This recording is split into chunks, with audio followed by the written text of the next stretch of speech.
Bonjour à toutes et à tous. Dans cette vidéo, je vous présente en détail le modèle Codex de OpenAI, donc l'utilisation, comment ça fonctionne, etc.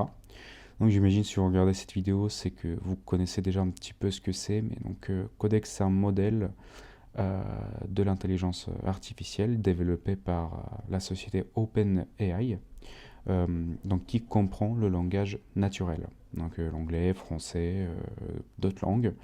On va le tester aussi. Et donc, il traduit le langage naturel en code.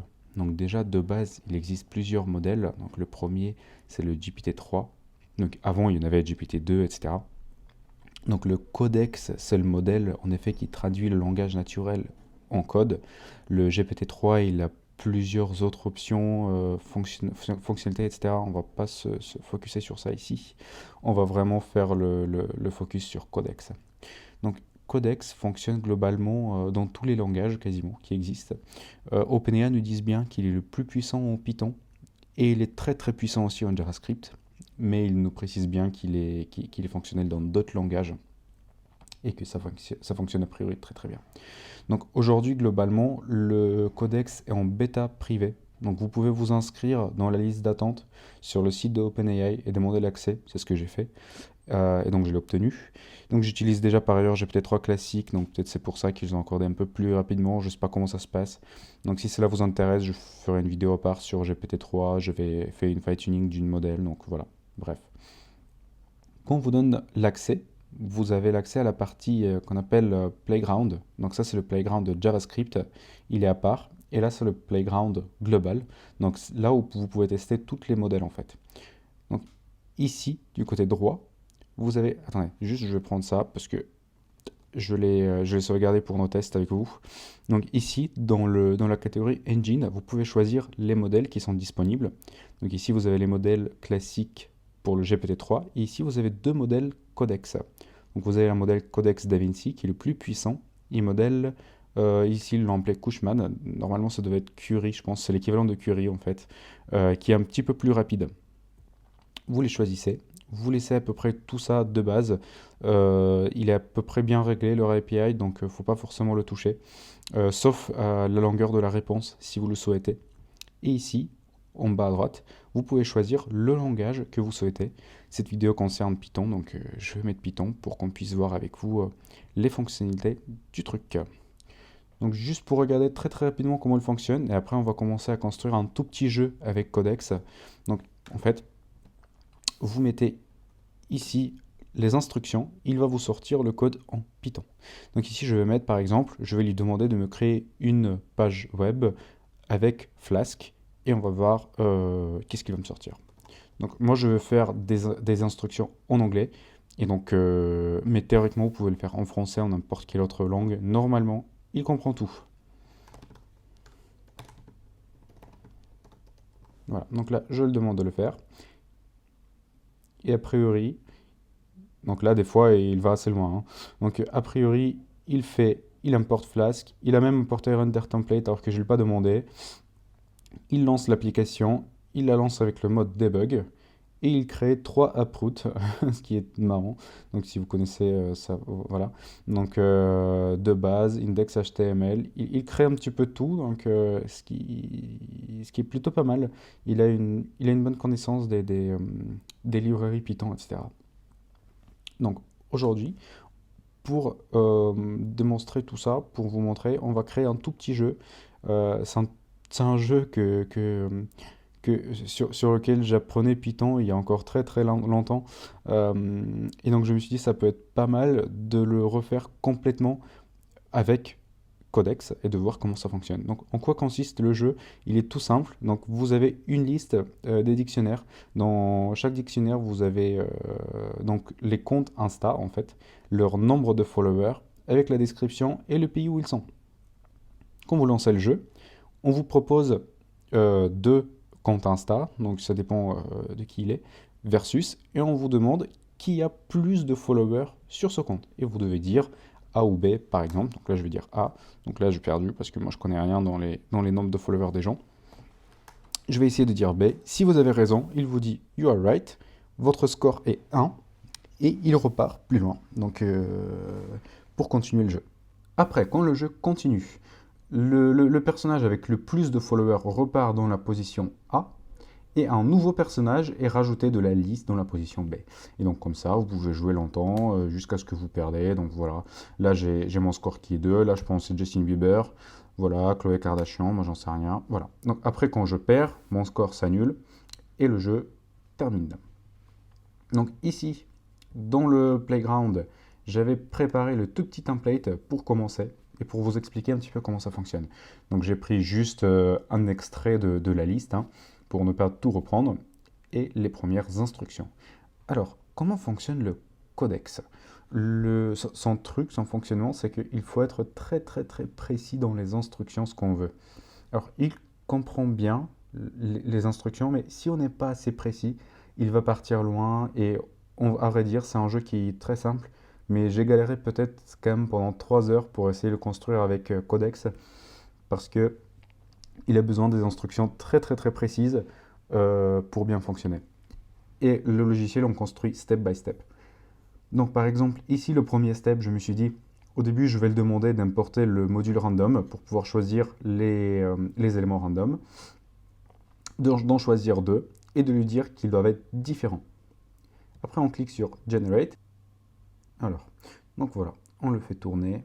Tout à l'heure, je le fais tourner peut-être 10 fois jusqu'à ce qu'il me sorte une bonne réponse. Des fois, en fait, des fois, il faut être plus précis dans les instructions. Il y a plusieurs manières de le faire fonctionner. Donc, bon, bref. Donc, il a fait son travail. Il a importé random. Il a choisi deux items random de notre liste. Il a décidé de procéder par un loop while pour remplacer le deuxième item s'il n'est pas pareil. Et donc je n'ai pas demandé, mais il a décidé de me les imprimer. Après, par la suite, ce que je souhaite, c'est de le mettre dans la liste. C'est comme ça que j'ai construit le logiciel rapidement. Et donc, je vais le demander de le faire. Je vais juste m'appuyer sur mon fichier de base parce que, voilà, il me fallait en fait le nom de la liste que j'avais intégré pour que tout fonctionne après. Donc, on le demande de le faire ici. Et normalement, il va, voilà. Il faut l'arrêter, des fois, parce que nous, en fait, on a mis la longueur de la réponse de 300 tokens. 300 tokens, c'est à peu près, allez, on va dire 80 mots, quelque chose comme ça. Donc lui, il est capable d'aller assez loin. Donc il faut l'arrêter au bon moment, en fait, quand il vous a fait votre réponse que vous avez voulu. Il faut cliquer sur Stop pour arrêter la génération du code. Donc là, il me l'a bien rajouté dans la liste qu'il a appelée Game Data et il m'a rajouté 2 items. Après, moi j'ai fait une série de demandes. Alors de base, quand j'ai testé le logiciel, je les ai fait tous un par un et je regardais comment est-ce qu'il crée le code en fait. Qu'est-ce qu'il écrit, j'ai testé ce qu'il écrit, etc. Pour voir, on est obligé en fait de le tester à chaque fois pour voir par quel moyen il procède, etc. Des fois c'est assez compliqué. Donc là je le fais tourner. À peu près il fait ce que je veux qu'il fasse. Alors ici, vous voyez aussi, il est parti un petit peu plus loin. Moi, je lui demandais juste de faire ces prints-là, ce qu'il a fait. Et sans mon instruction, il est parti un peu loin. Il est parti tout seul demander le input. Il est parti tout seul appliquer le score, dire correct, etc. Donc ça, je ne l'ai pas demandé de le faire parce que j'ai d'autres types d'instructions que je souhaite lui donner. Mais il est quand même allé un peu loin. Ça, je suis obligé de le supprimer. Mais c'est pas mal, en fait, ça montre déjà sa fonctionnalité. Où est-ce qu'il est capable d'aller, en fait. Et ça, c'est vraiment pas mal. Ça, je trouve, c'est pas mal. Ça montre qu'il a une logique de décision, en fait. Voilà. Donc, c'est à peu près ce que je voulais qu'il me fasse. Ça, c'est à peu près pareil, la même génération que dans mon script. D'accord?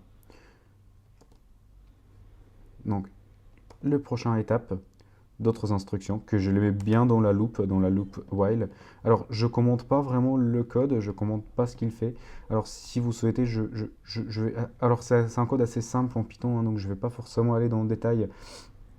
Ici, je lui ai demandé de créer une while loop pour faire tourner notre jeu. Donc le jeu va tourner que si le score va être 0 ou supérieur à 0. Et puis si quelqu'un perd, je mets le score à -1 pour que le jeu s'arrête.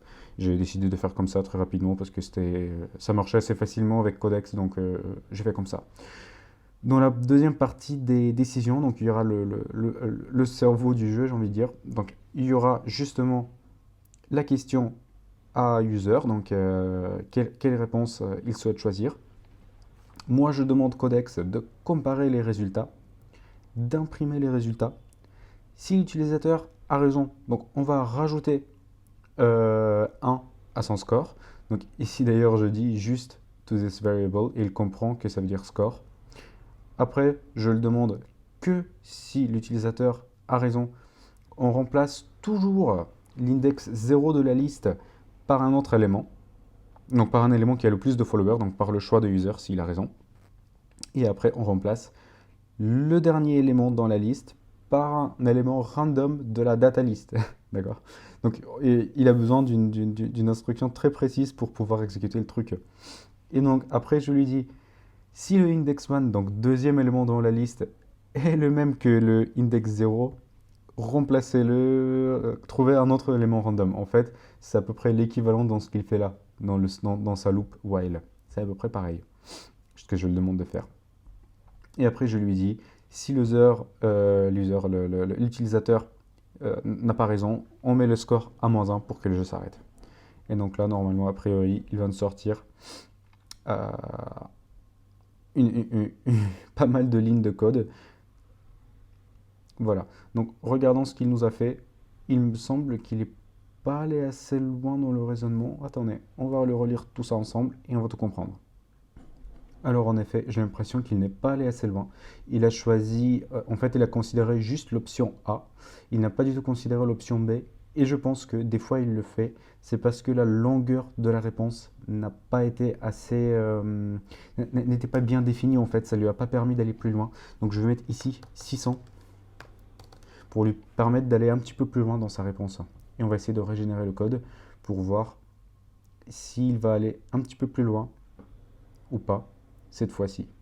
Voilà, en effet, il va un petit peu plus loin. Là, il considère bien l'option B. Et il a bien généré l'intégralité du code jusqu'à ce qu'il faut breaker la loop. Donc, juste pour tester tout ça avec vous, je vais recopier le machin et je vais le mettre juste au-dessous de random et je vais le remplacer dans mon code de base pour voir si ça bien fonctionne, tout ce qu'il nous a mis, tout ce qu'il nous a raconté, le codex. Par contre, il me semble que j'ai enlevé le import random, donc je vais le rajouter. Excusez-moi.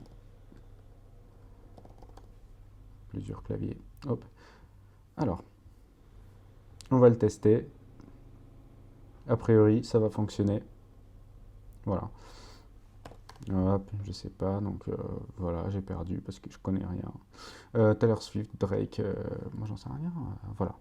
Donc là, on avait raison, là on a perdu et le jeu est terminé.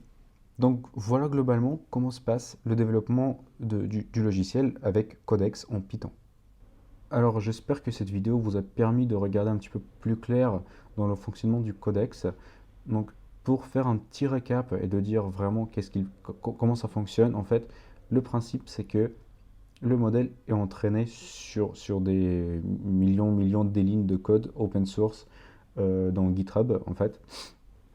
Et par contre, il faut être vraiment très précis dans l'instruction et dans ce qu'on veut faire. Parce que c'est en fait, j'imagine que quand il a été entraîné, en fait, il lisait les commentaires donc, des fonctions qui devaient être effectuées. Donc il lisait ce que les gens disaient que cette fonction devait faire, etc. Il comprenait en fait qu'est-ce que veut dire ce code-là ou ce code-là. J'imagine qu'il a peut-être aussi été entraîné sur les librairies, des différentes librairies Python de chaque langage, etc. Donc tout se résume vraiment dans les instructions très précises. Après, j'imagine que l'utilisation de la technologie en soi, elle peut être très vaste. J'avais regardé qu'on peut utiliser plusieurs modules, on peut utiliser Pandas, NumPy, générer des graphiques, on peut faire vraiment des choses bien poussées.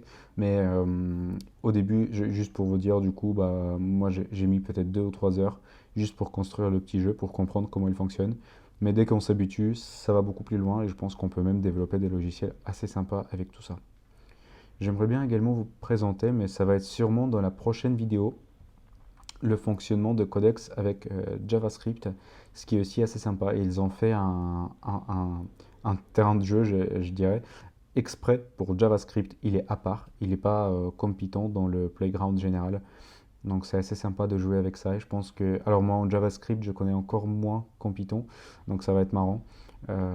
Mais on va faire tout ça dans la prochaine vidéo. Écoutez, je vous remercie si vous avez regardé jusqu'ici. J'espère que ça vous a plu, que ça vous a permis de comprendre un petit peu comment fonctionne Codex. N'hésitez pas à laisser vos questions, avis dans les commentaires si vous en avez. Et puis surtout de me dire si vous souhaitez que j'aborde un autre sujet dans mes vidéos. En ce moment, j'étudie pas mal toutes les solutions de OpenAI, pardon, donc la classification GPT-3, tous les modèles qu'ils ont. Donc si quelque chose en particulier vous intéresse, n'hésitez pas à me dire, et je vais préparer la vidéo sur ce sujet-là. Voilà. Merci encore et très bonne journée à toutes et à tous.